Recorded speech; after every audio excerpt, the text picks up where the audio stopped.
Güne ağır gelir hüznüm. Sorma, bir imtihandadır gönlüm. Hayrını arar gözüm dolar. Ah, içime dolar ihtişamının gözü. Gittiğin yerden dilime kalan son sözün. Miladı doldu bu aşkın, bu hüznün. Ayrılığın dünü neydi ki ertesi günün kaderime yoldaş olsun. Ah, bu sebepler varken nasıl sevenlere gün doğsun. Ayrılık birleşen gönüllere biçilen yazgıyken, senden ayrılamayışımın hüznüdür içimde biriken.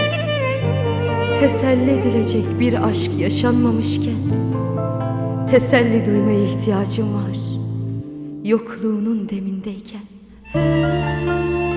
Varlığına ihtiyacı olan gönlümü yokluğun terbiye ederken, büyüyor olmamdı beni üzen. Sevemeyecek, aşkın hayal dünyasında gezinemeyecek olmam.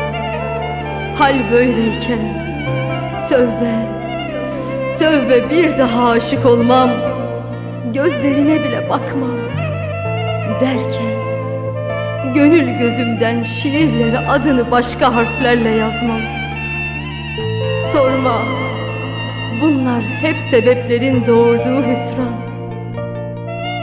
Bu zamanda kaldı mı böyle sevdalar derken, hapsolan ruhum çehreme küstü inan.